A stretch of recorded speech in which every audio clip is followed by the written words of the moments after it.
నా పేరు పేరుపోగు వెంకటేశ్వరరావు మాదిగ, ఏపీఎంఆర్పీఎస్ రాష్ట్ర అధ్యక్షులు, తెలుగు రాష్ట్రాల సమన్వయకర్త. ఈ విలేకరుల సమావేశం యొక్క ముఖ్య ఉద్దేశం తెలంగాణ రాష్ట్ర ముఖ్యమంత్రి రేవంత్ రెడ్డి గారు ఎస్సీ వర్గీకరణ తెలంగాణ రాష్ట్రంలో అసెంబ్లీలో ఆమోదింపజేయడాన్ని మేము స్వాగతిస్తూ, దేశంలోనే ఇప్పుడు ఉన్న ఈ పరిస్థితుల్లో ముందుగా వచ్చి వర్గీకరణ నేనే చేస్తానని ప్రకటించినందుకు ఆయనకి ఏపీఎంఆర్పీఎస్ తరపున కృతజ్ఞతలు తెలియజేస్తూ ఉన్నాం.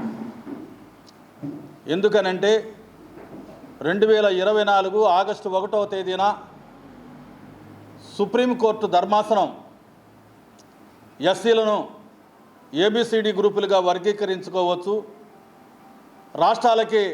రాష్ట్రాలు చేసుకునే అధికారాన్ని ఉందని చెబుతూ రిజర్వేషన్ల వర్గీకరణ అంశాన్ని సుప్రీంకోర్టు ఎప్పుడైతే తీర్పునిచ్చిందో, తెలంగాణ రాష్ట్రంలో మొట్టమొదటిగా నేనే అమలు చేస్తానని చెప్పి ఏకసభ్య కమిషన్ వేసి క్యాబినెట్లో తీర్మానం చేసి, అదేవిధంగా గత 3 రోజుల క్రితం తెలంగాణ అసెంబ్లీలో ఎస్సీ వర్గీకరణ గ్రూపుల వారీగా ఏబిసిడిగా విభజిస్తూ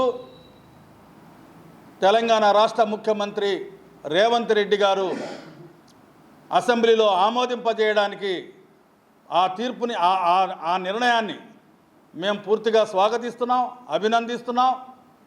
ఆయనకి ప్రత్యేక కృతజ్ఞతలు కూడా మేము తెలియజేస్తూ ఉన్నాం. అంతేకాదు, ఆంధ్రప్రదేశ్ ఉమ్మడి రాష్ట్రంగా ఉన్నప్పుడు ఉమ్మడి రాష్ట్రంలో దేశంలోనే మొట్టమొదటిగా ఆంధ్ర రాష్ట్రంలో ఎస్సీలను ఏబిసిడి గ్రూపులుగా వర్గీకరిస్తూ అప్పటి ముఖ్యమంత్రి నారా చంద్రబాబు నాయుడు గారు ఎస్సీ వర్గీకరణ చేసిన ఘనత ఆయనదేనని సందర్భంగా మేము తెలియజేస్తూ ఉన్నాం. ఆయన అప్పట్లో ఎస్సీ వర్గీకరణ చేయటం వల్ల 2000 సంవత్సరం నుంచి 2004 వరకు ఉద్యోగ అవకాశాల్లో 25,000 ఉద్యోగాలు మాదిగలకి వచ్చాయంటే నారా చంద్రబాబు నాయుడు గారు చేసినటువంటి కృషి ఫలితమే. కాబట్టి ఇప్పటి ప్రభుత్వంలో కూడా ఆయనే ముఖ్యమంత్రిగా ఉన్నారు.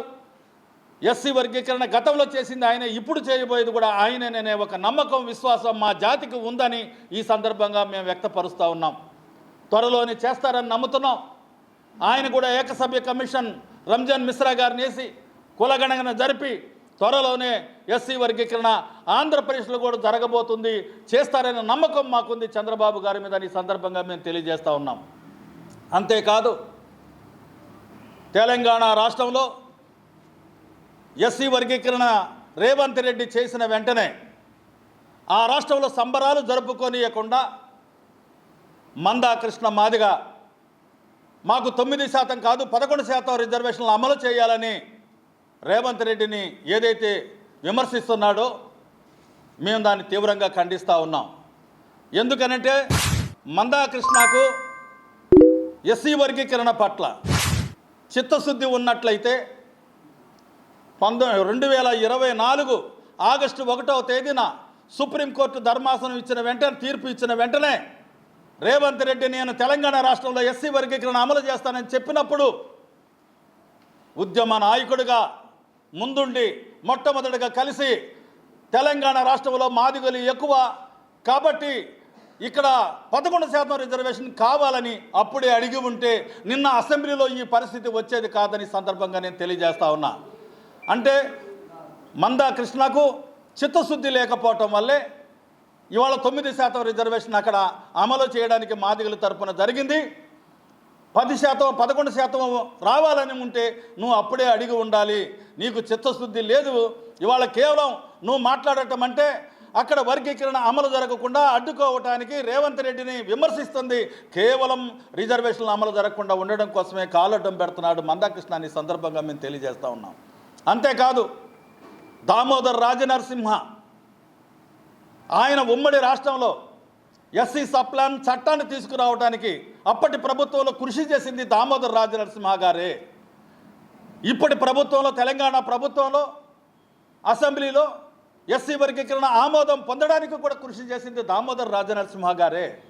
మరి అయితే ఆయన మాదిగలకు అన్యాయం చేశాడని ప్రజాప్రతినిధిగా పనికిరాడని మంత్రి పదవి నుంచి వెంటనే బహిష్కరించాలని మందాకృష్ణ మాట్లాడితే మరి ఎవరి కోసం మనం ఈ ఉద్యమాలు చేస్తున్నాం ఒక్కసారి మందాకృష్ణ ఆలోచించాలని సందర్భంగా నేను తెలియజేస్తా ఉన్నాను.